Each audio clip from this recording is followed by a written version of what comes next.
Hey guys, on today's video, we're going to be unboxing this guy, and I do have a video that's a setup video as well. The reason I made a separate video for that is because this does work with Google Home, so it's a little bit more extensive of a setup. On this video, you guys will get to see exactly what you guys get inside the box and how this looks like.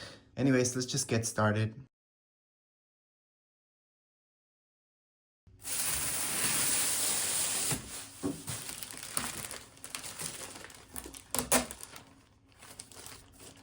So I gotta say, this is much heavier than the one that we had from before. We have a different model. This is the first time we bought this model. And the other one had lasted so far 6 years. It has no problems with it so far.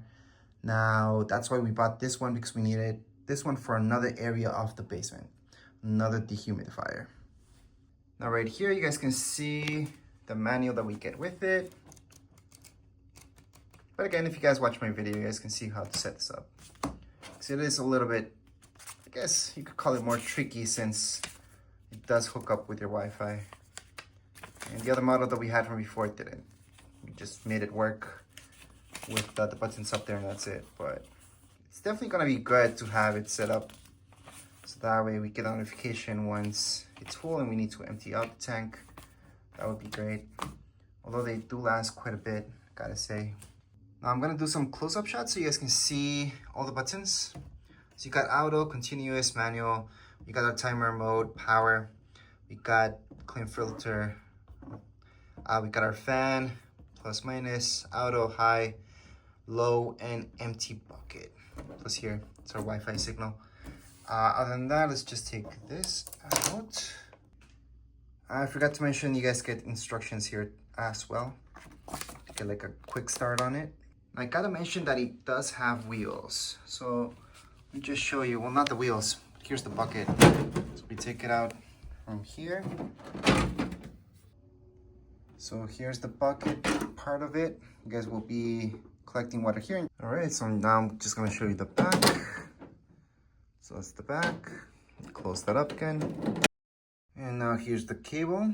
Now, it's a good thing to attach this here, because it tells you, do not turn it on, because you have to place it there for 24 hours upright, and then, only then, can you turn it on. On that, on the back, you're just gonna see some stats for it. Now here is the side. Again, this is just to take this part out. And here is the other side. Now this part, you're only gonna need this if you're gonna have it continuously draining. So if you guys are gonna place something here, because it doesn't come with anything, by the way. So if you buy something, then you can go ahead, hook it up there. It'll come out this way. That way you can drain it out. And it does give you some information here about the hose and how to make that connection, kind of. And yes, it has wheels underneath, so you guys can move it, because it is pretty heavy. Now here is the front once again. And as far as this video goes, we are pretty much all done. If you guys have any comments, questions, you guys can write them down here in the comments area. Don't forget to subscribe and like. Thank you.